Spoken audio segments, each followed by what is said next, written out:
Hello guys, and welcome to episode 8 of my Total War Warhammer 2 playthrough, playing as the Tomb Kings on very hard difficulty.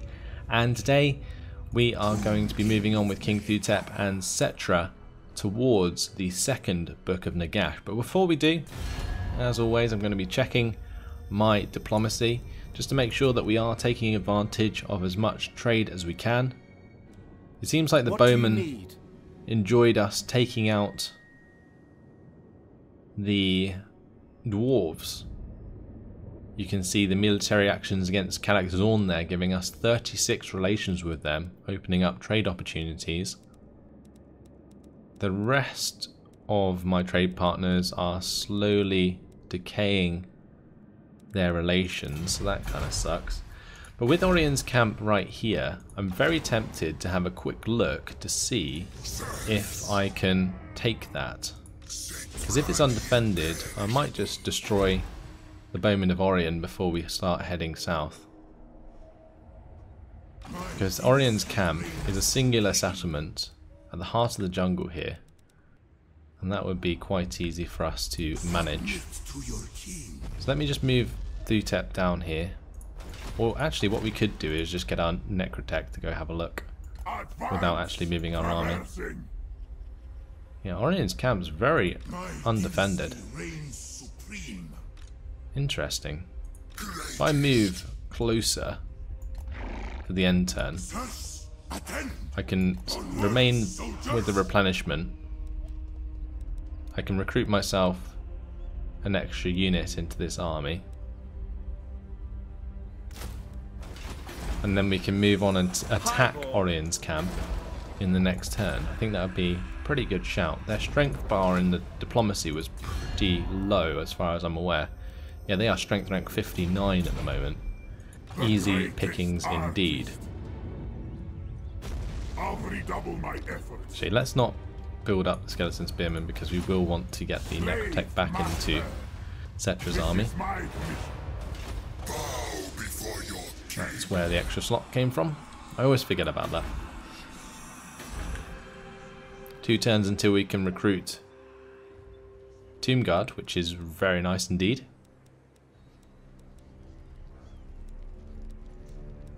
Let's go ahead and get the Desert Lookout at the Salt Plain. We're also going to upgrade the Mastaba at the Lost Plateau. So we do have that little bit extra cash, which is very nice. We could always save it so that we can afford the proclamation of the Second Dynasty. I'm not sure that's worth doing just yet. The other thing we can save for, if we go into the building browser at Khemri, is the Great Pyramid of Settra, which will increase public order in adjacent provinces and gain us 2 more canopic jars per turn. The other bonuses that the Great Pyramid of Settra gives us, though, are not fantastic, which is annoying. I think the same goes at Zandri. We can also build the Pyramid of King Amenemhotep. And this is actually a lot better, since it does give us extra 5% income from trade faction-wide and additional tradable resources produced, plus 5%. Maybe it'd be worth saving for that. If I destroy this funerary district, we can build it in that slot. Let's do that. Then we'll save the cash from building and upgrading at the Lost Plateau. I'll stop the building of the Desert Lookout. And in no time at all, we should have enough cash, especially after attacking Orion's camp, to build up the pyramid at Zandri. Definitely a good idea, I think. Skip all of the settlement upgrades. 1 turn until we can get a new army as well. And that new army actually can probably be the one to recruit all of the Tomb Guard and the Ushabti and everything. So that's pretty cool. And that will come down and reinforce us. Could even use it to take Bagar, honestly, instead of having to send our other 2 armies back. Great. I think we have a plan. Let's move on to the next turn. So we're saving money for the pyramid. We're going to build the second army to attack Bagar. And we're going to destroy Orion's camp. hopefully next turn. Southern Sentinels have been destroyed, and Clan Wars did declare on the Bowmen of Orient, but I think we'll win out that first. Israel here did just recruit some more dudes, but with 2 armies available here, I'm pretty sure we're in a perfect spot to attack Orion's camp. Let's declare war. They are allied with the Last Defenders. Interesting. Maybe we'll end up at war with the Last Defenders as well. I think that's okay. Orion's camp. Going to be pretty difficult to take. They do have a treeman there. But let's get our second army into range. Is that in range to reinforce? I don't think it is. We might have to march him, which isn't exactly what I want to do, but we have to. And before we do that battle, I'm going to recruit my Lord Sunifret back into the world of the living, and we will start the recruitment of the Ushabti and start giving him some other units like these. Actually, before we do that, we should put him into Khemri. That way he can take advantage of both the global recruitment and the local recruitment at the same time. So Ushabti, we'll get the skeleton archers, and then we'll go for some skeleton spearmen from the global recruitment for now.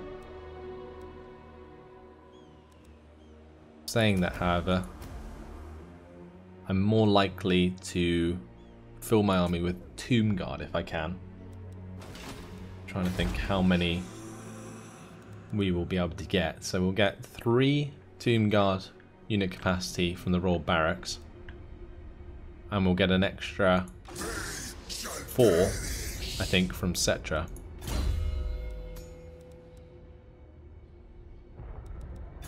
Yeah. So I'm pretty sure we can just have the mainline infantry of King Sunifret's army be Tomb Kings. So I think I'll make the global recruitment chariots instead. Or even a chariot and a couple horsemen, because I think the horsemen are just generally more versatile. But with that dynasty complete, let's go for the extra melee attack and melee defense for skeleton horsemen and Nehekara horseman units, because we do use them a relatively high amount. Going for Rakash will require 200 canopic jars. We are getting close to that, and we should get some more from destroying the bowmen. Let's get Settra to go ahead and try for the attack onto this settlement. Not sure if they have their defensive buildings that improve their melee defense, but we'll have to wait and see. Let's quick save and fight it on the battle map.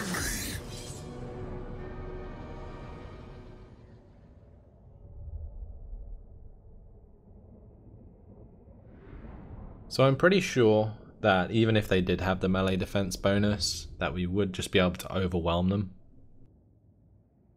That's what I'm going for here.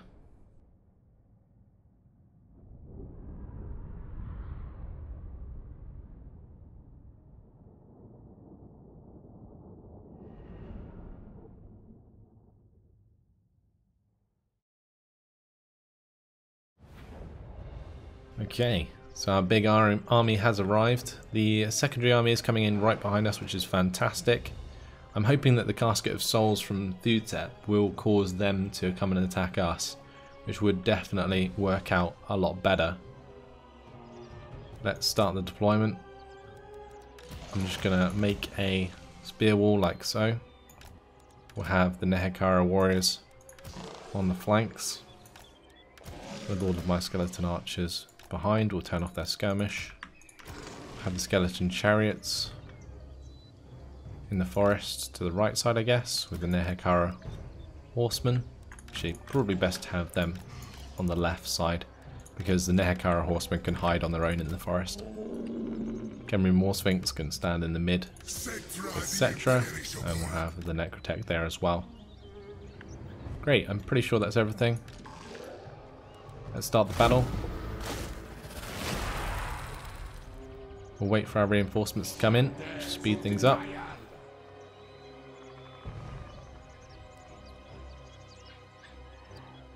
One thing to note is that their Glade Riders do have longer range, I believe, than my Skeleton Archers.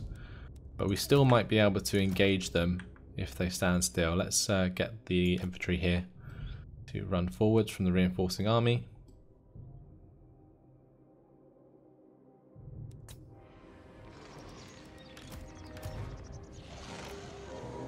Yeah, let's move forwards these archers. And I might be able to just demolish these units of Glade Riders.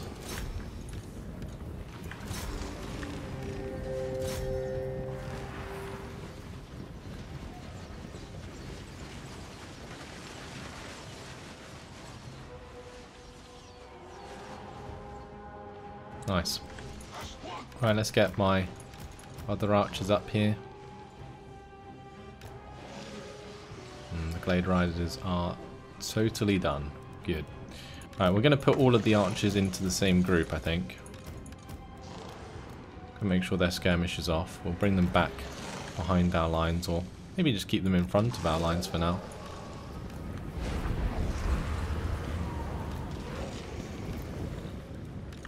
Get the Skeleton Horsemen to join my Nehekara Horsemen in the forest. And it seems as though the casket is doing its work.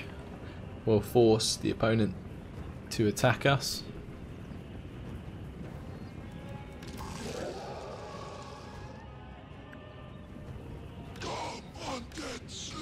Got to make sure that my king is up at the front with the rest of my forces.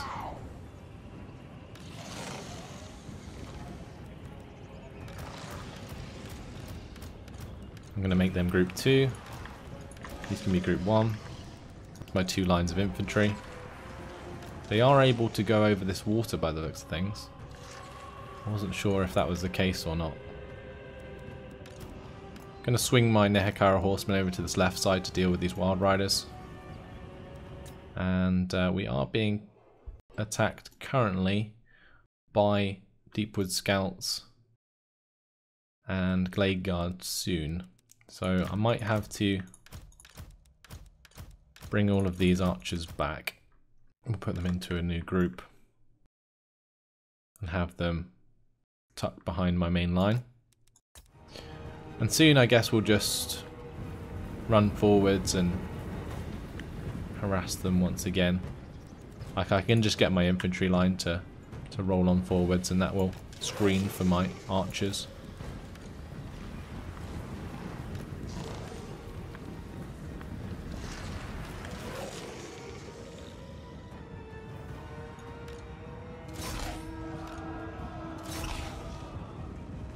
Okay, my chariots aren't really going to do very well against Wild Riders, I don't think.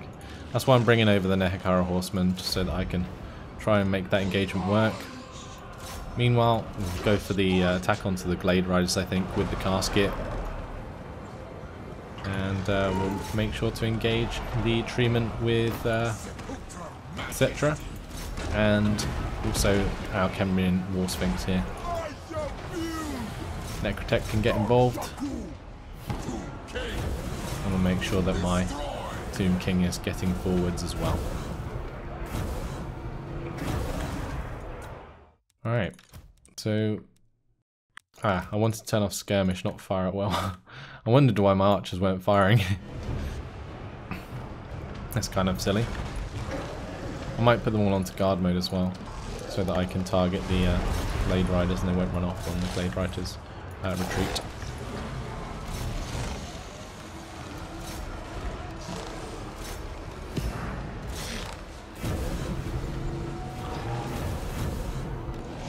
So we're winning against the Wild Riders there thanks to the Storm Riders of Xar. We're chasing down some Glade Riders over there, which is fine. Right, now I've actually sorted out this engagement, I think we're okay. Right, once their archers are dead, they're not going to have too much damage onto our front line. The Wildwood Rangers do quite a lot. Let's just get my infantry engaged. Get the second line to bolster up the first. The Shabti have arrived. Alright, let's just try and spawn them on top of the enemy and see what that does. Like if it's worth it.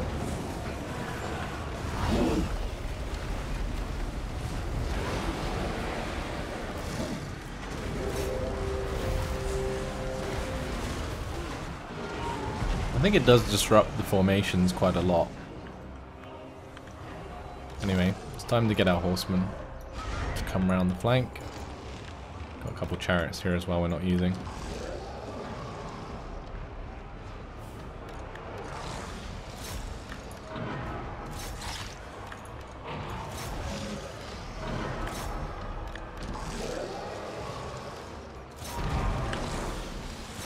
See if we can fire over into these engagements.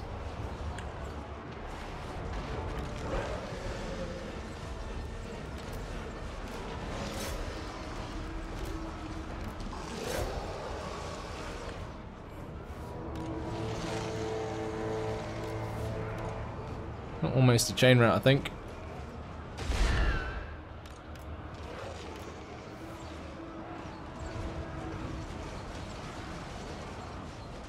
Look at that archer fire. Crazy stuff. Okay, not the cleanest battle, I don't think. I let a lot of infantry die for no reason to the archers when I had my own archers not on fire at will. But we don't have to chase them down since that was a settlement fight, and that's job done. Bowmen of Orion are taken out.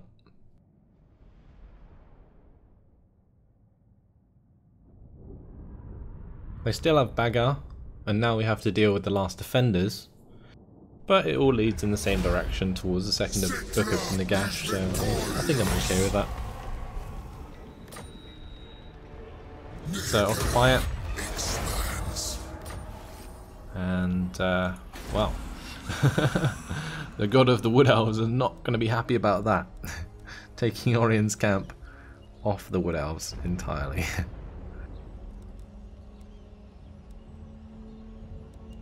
So it doesn't look like we can actually build defensive buildings here. That's kind of crazy. It could be quite hard to defend.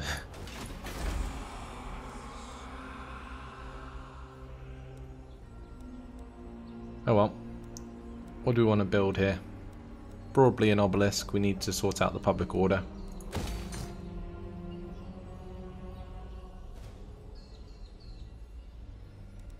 And what else? I guess an open graves would be a good idea. Or even the quicksand swamp for more skeleton horsemen archers, which then moves on to the sepulchral stalkers. I'm really looking forward to playing with these sepulchral stalkers.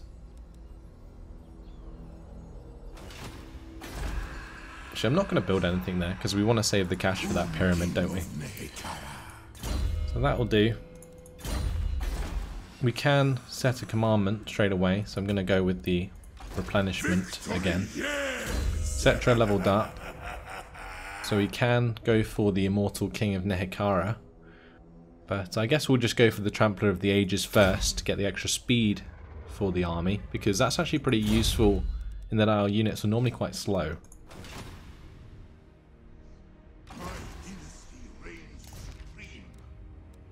Great. So at the Land of the Dead, we will be able to recruit that Tomb Guard next turn.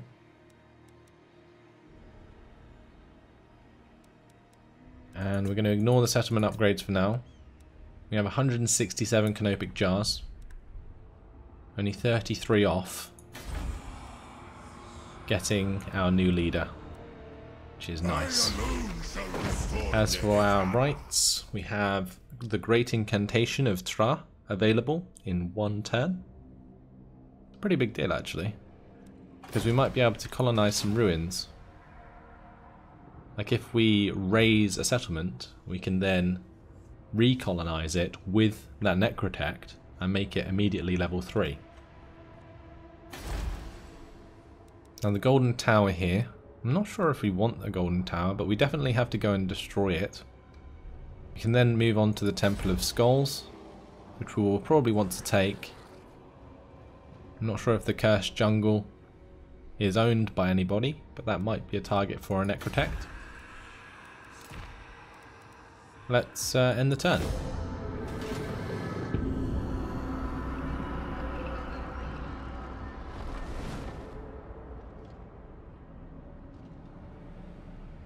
So Quetzalcoatl was taken by the last defenders due to a confederation.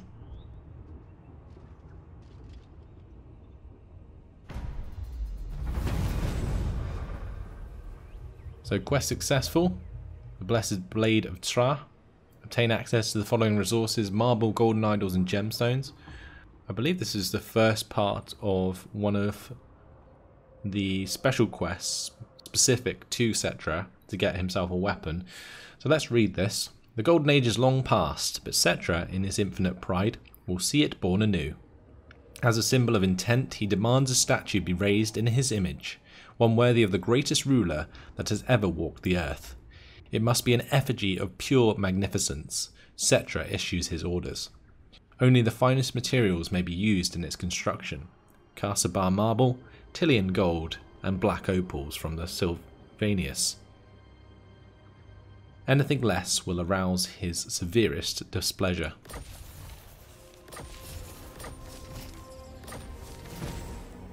So with that quest complete, we move on to the next part already, which is to kill 1,000 enemies in battle. Wow. The materials having been secured, a design for the statue is presented. It is a stunning 200-foot... Hold on. Stunning 200-foot likeness of the king in his youth, raising aloft the blessed blade of Shrah. He experiences a rare flash of pleasure, which swiftly turns to rage.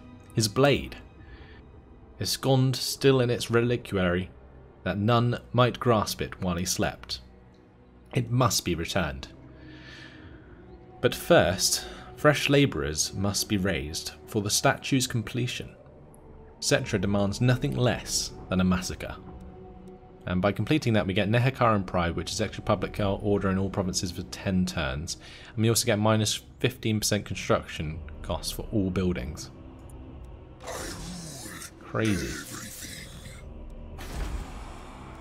Okay, so since we have the cash to build that pyramid, let's get to it in Zandri.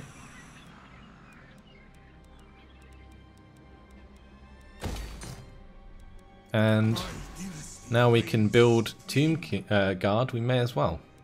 So let's get those into our army. We can get 4 of the normal Tomb Guard and 3 Tomb Guard with halberds.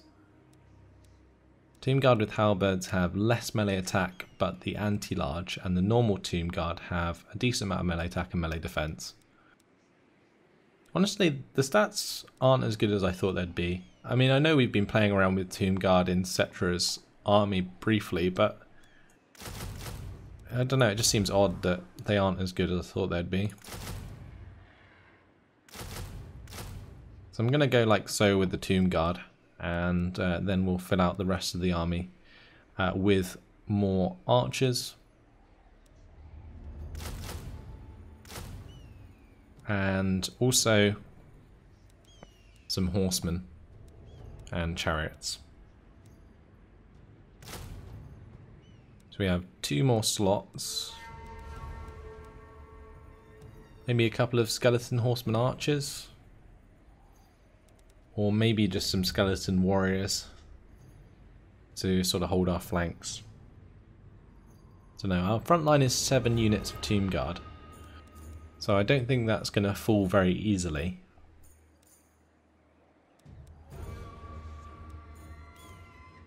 I'm thinking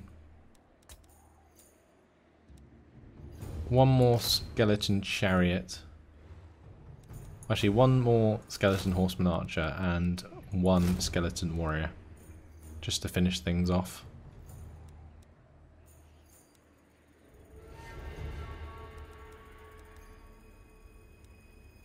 That's going to take 4 turns to complete all of that. I think I'm okay with that. Let's move on towards Khemri to see what we're up against. And I might even have King Thutep go on his own towards the Golden Tower. Let's jump him into Orion's camp though to get him some serious replenishment, because he is definitely lacking some forces. Let's try and merge into the skeleton spearmen here. And we will recruit ourselves some new ones. Although that's going to take 2 turns for some reason. A bit odd. I guess we'll just get the Flock of Jaff instead.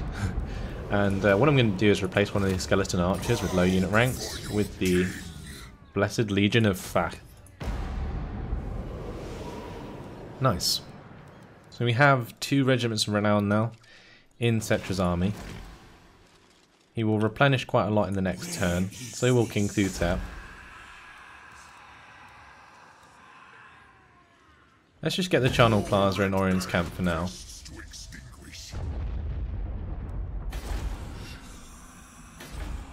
For some reason that was only going to cost 480. Normally costs more than that, doesn't it? Never mind, no. It only costs 360 here. Okay. Anyway, that's pretty much everything done. We do have access to a lot of weapons that we can create. But I'm not sure I want to use the canopic jars on that just yet. So let's move on to the next turn. I think next turn what I'm going to do as well is check my diplomacy again, because destroying the Wood Elves would definitely have improved our relations with some people, and I want to see if I can take advantage of that with more trade agreements.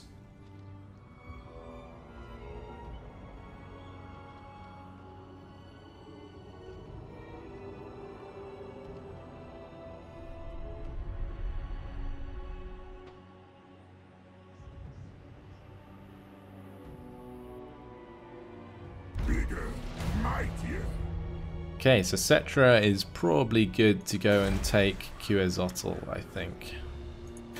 And it might be worth also taking the Golden Tower. The only thing that I'm not liking about heading south here is that a lot of this land is uninhabitable.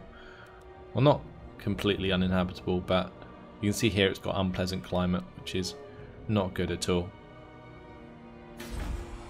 At Orion's camp, this is kind of bad because that's completely uninhabitable, which reduces public order by 3 and also reduces growth by 7. Quite a lot. Okay, anyway, Settra has a job to do. Let's go and destroy Quetzalcoatl. This is a bunch of Saurus warriors with shields. Currently it looks to be 50-50 on the balance of power, but I don't think that's necessarily going to be the case. Let's quick save it and fight it on the battle map.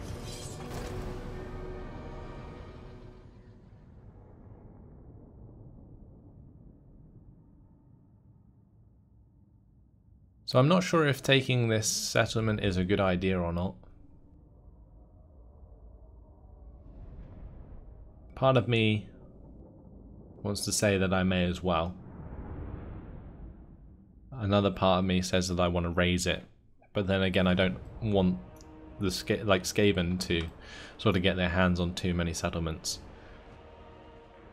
Let's gamble for more wins, and we will start the deployment. Let me get my formation sorted out. Mightiest of kings. I think we're good. Just going to have these in a locked group,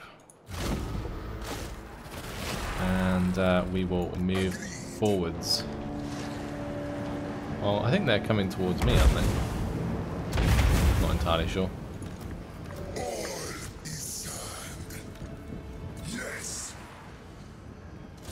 Right, let's just attack forwards with these lot, and we're in range with a lot of our archers here already, so let's just put them in no skirmish mode and guard mode, and they can fire away. Hold 1 spear riders on the flanks. Let's just charge into the Saurus warriors with shields there. Gonna charge into these Cold One Spear Riders here.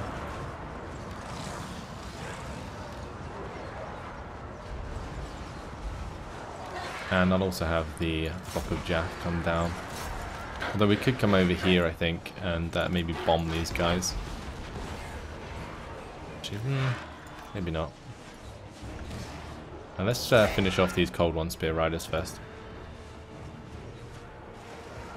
Look at these carrion, they look so cool. They're like so big. Block of Jaff there. Settra the Imperishable. Right, we're currently taking on their leader, I think, with Settra, which is a good idea.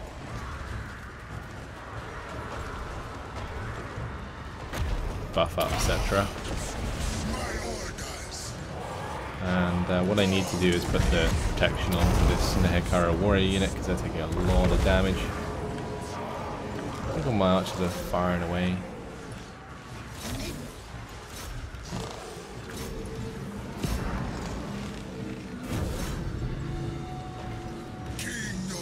We already lost a unit.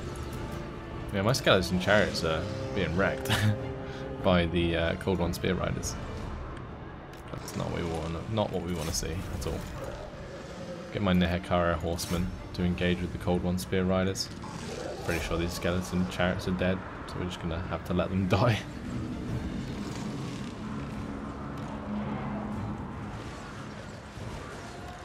Okay, we've cleaned up in the center there.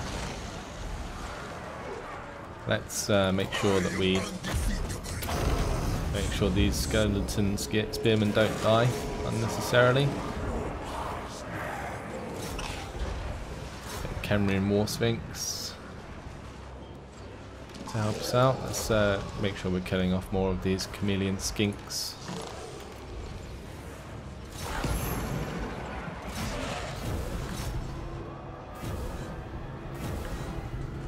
We're into Ashabti territory. Didn't expect them to do so much damage, but I guess like because the lizardmen go into like the enraged thing when they get low on the leadership. Yeah, it's not ideal, but there we go.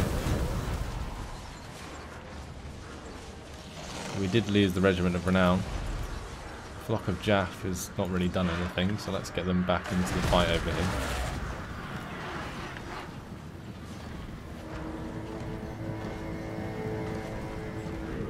Go for the bombing run, I guess. Right, they're broken. We don't need to chase them down. Settlement battle, close victory. Yeah, so we lost a Nehekara warrior, the Skeleton Spearmen Regiment of Renown, and 2 skeleton chariots.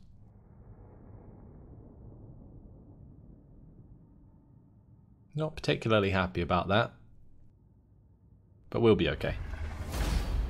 Settra is victorious. Gonna occupy that so they have more canopic jars. And now we've hit 200. You know what that means. It's time for our next leader. We've also killed 1,000 enemies in battle, which unlocks the Nehekaran Pride and the Nehekaran Splendor. Next up we have the battle for the Blessed Blade of Shrah. The time has come for Settra to retrieve the Blessed Blade of Shrah and wield his birthright once more in the reformation of Nehekara.